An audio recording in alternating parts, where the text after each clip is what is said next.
In this video, I want to talk about the things that many YouTubers and bloggers fail to mention when they paint Portugal as this perfect place where all of your troubles melt away and everything is perfect.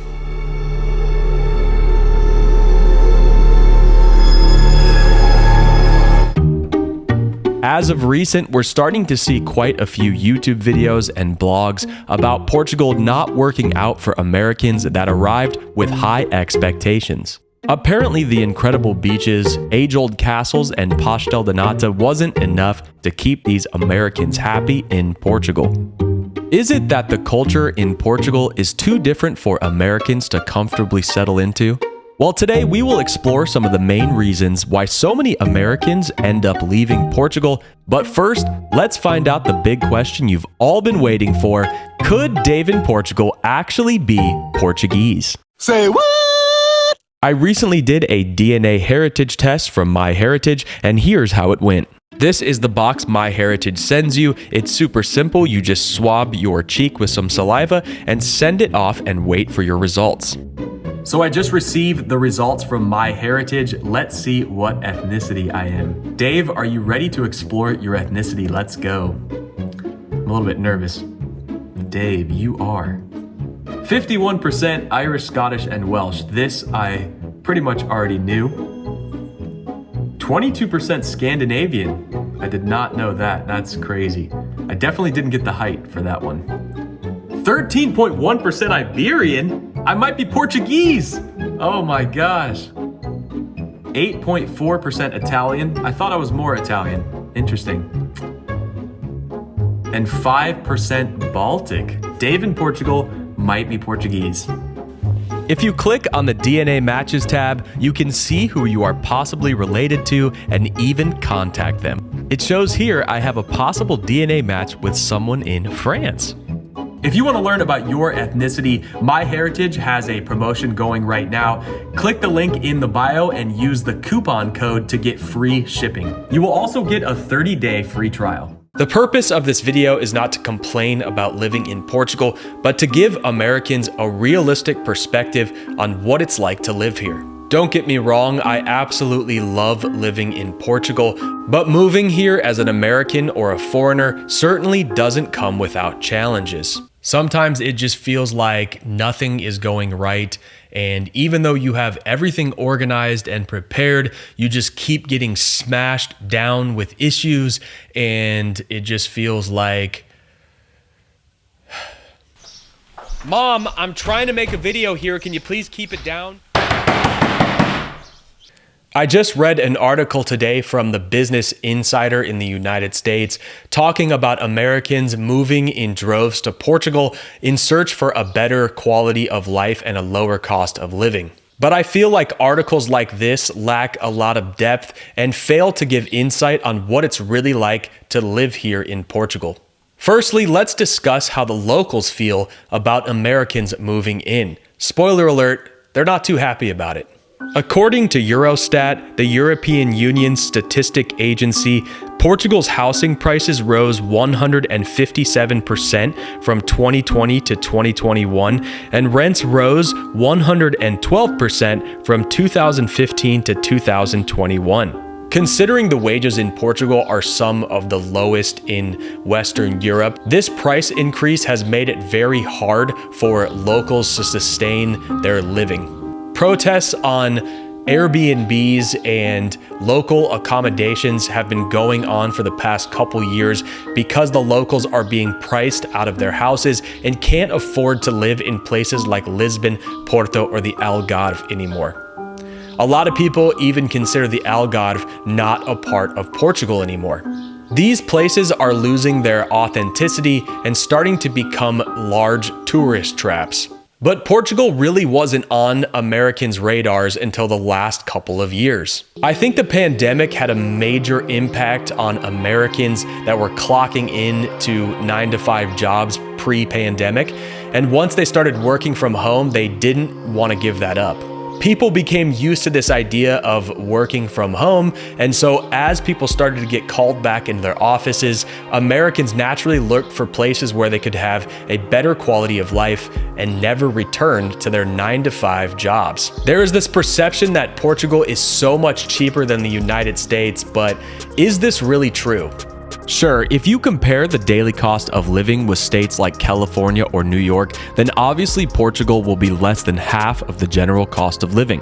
But if you come from a place in the middle of America, the price might not be that drastic, especially because the hidden costs of Portugal can really start to add up. When you look at the price tag on cars in Portugal, they seem to be outrageously expensive. Take this Toyota RAV4 Hybrid, for instance, that has a starting price in the US at around $31,000 MSRP.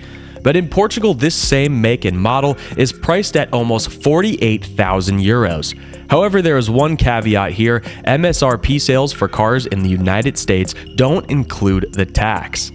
And in Portugal, the sales tax, or IVA, is included in the advertised price. However, even in a state like California, which is at the higher end of sales tax, you would only end up paying a final price of around $34,000, still much more affordable compared to the one in Portugal that is priced at almost 48,000 euros. And even after adding premium car insurance in the United States, it probably won't add up to Portugal's ultimate price.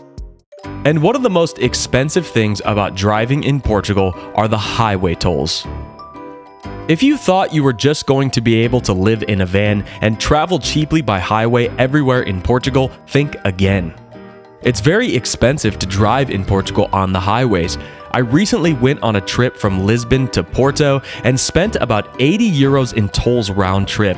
That was actually more than the gas costed for the entire trip. So there are roads you can take that don't have any tolls, and a lot of the truck drivers are forced to use these rural country roads. But they are much more dangerous and will add on quite a bit more time to your trip. These are also usually windy roads that end up going through small villages with narrow roads. It's not like being in the US, where once you leave a big city, you rarely pay tolls if you are driving across the country, only if you're crossing bridges or you're driving on the East Coast. That being said, what if you live in a city and you don't ever drive anywhere? Well, compared to living in other big metropolitan cities in the US, then your cost of living would certainly be less in Portugal. And after factoring in how affordable things like health and car insurance is in Portugal, for me, it does end up being a little bit less. So it really depends on your lifestyle and your spending habits. Now let's talk about one of the hottest topics: taxes. In blogs and YouTube articles, we see claims on how Portugal has some of the best tax incentives for retirees or expats moving to Portugal. But the non-habitual tax regime only lasts for 10 years, and at the end of that 10 years, you will go back to paying the normal price that all Portuguese citizens pay. Sure, 10 years is a long time, but when this ends, it can definitely seem like a large taxation than you were used to and hit you like a bag of bricks or bags of money.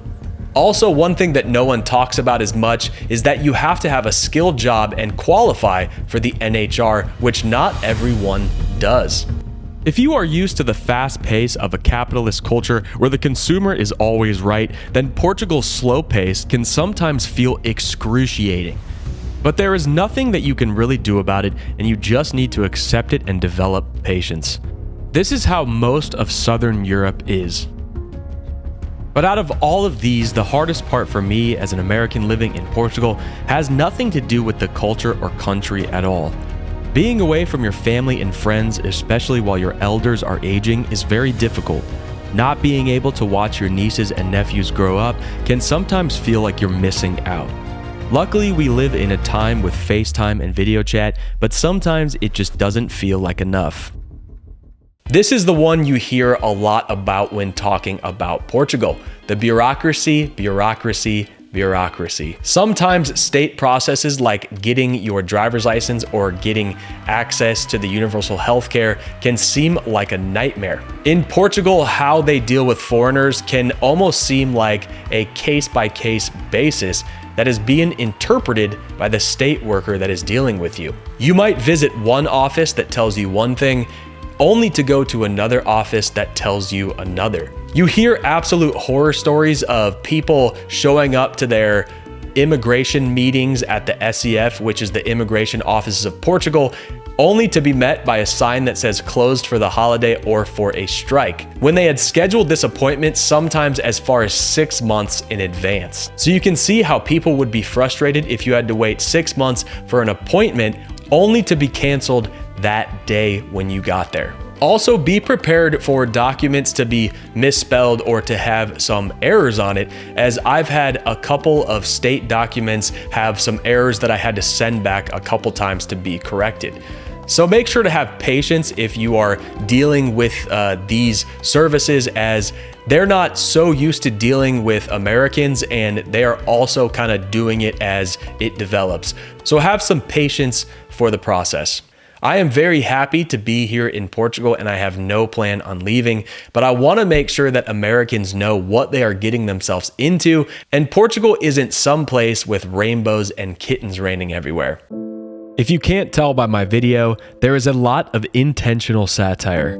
As Theodore Roosevelt once said, comparison is the thief of joy. You will never be happy if you move or visit somewhere and want it to be like the place you just came from, or else why would you have come in the first place? Yeah, sometimes YouTubers hook you with some clickbait title because that's the only way we can get you to watch our videos, because the YouTube algorithm is designed that way and it kind of sucks.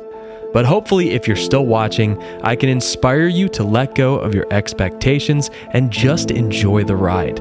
Life is too short to be bothered with negativity and stress. Travel isn't always pretty. It isn't always comfortable. Sometimes it hurts, it even breaks your heart, but that's okay. The journey changes you. It should change you. It leaves marks on your memory, on your consciousness, on your heart, and on your body. You take something with you, hopefully you leave something good behind. And if you're lucky, you might just end up in Portugal.